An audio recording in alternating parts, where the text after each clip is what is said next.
Kalau benar-benar ingin anda sukses dunia akhirat, harus kita percaya sepenuhnya takdir. Kuncinya di situ.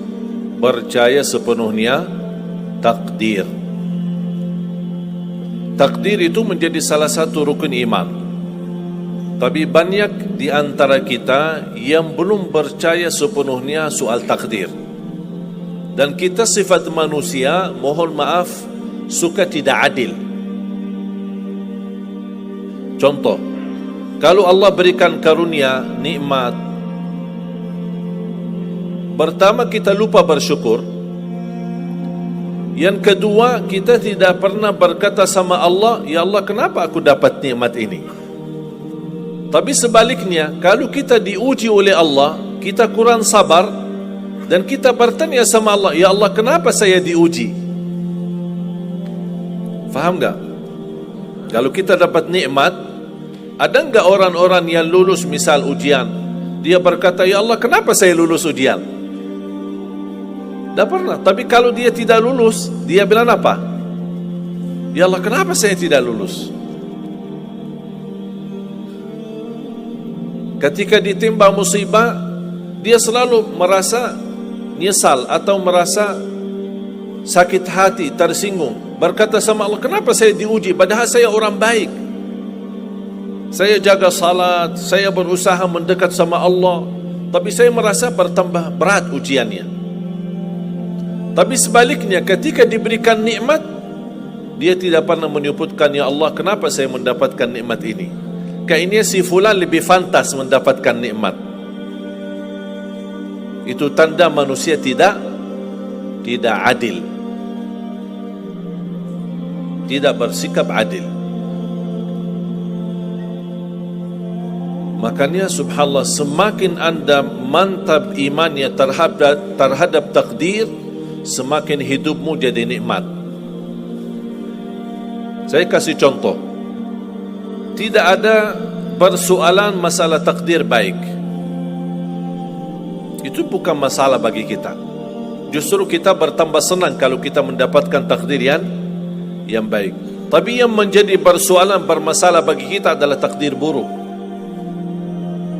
Ketika ditimpa musibah, ketika ada ujian, ada sakit, kesulitan, penghasilan yang tidak mencukupi, dan banyak masalah keluarga, masalah rezeki, masalah sama majikan, masalah di kerjaan, itu yang membuat banyak beban fikiran. Tapi kita harus tahu, sebenarnya walaupun takdir itu ada baik, ada buruk, kenyataannya buruk, nampaknya buruk, tapi hakikahnya baik. Hakikahnya baik. Tapi kapan kita bisa tahu takdir yang buruk ini bisa menjadi baik bagi kita? Belum tentu sesaat terjadi ujian itu. Bisa jadi belakangan, bahkan bisa menjadi sekian lama baru kita tahu dan sadar ternyata takdir itu baik bagi kita.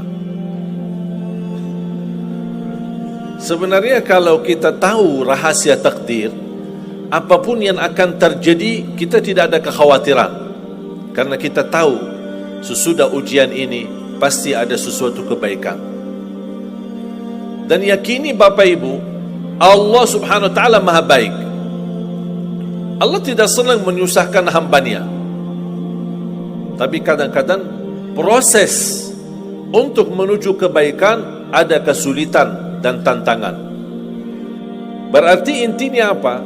Apa yang saya ingin sampaikan, jangan ada yang merasa sakit hati atau merasa tersinggung ketika menghadapi ujian, merasa belum terkabul keinginannya. Allah sudah kabulkan. InsyaAllah tidak ada di antara kita yang ditolak doanya. Cuman kita mohon maaf kadang-kadang buru-buru, ingin selalu semuanya cepat. Kadang-kadang kalau terlalu cepat apa yang kita inginkan kita dapat, itu bahaya juga. Makanya jemaah sekalian, kunci anda sukses dunia akhirat, percayalah takdir. Dan semua takdir itu baik, tapi kita belum tahu rahasianya.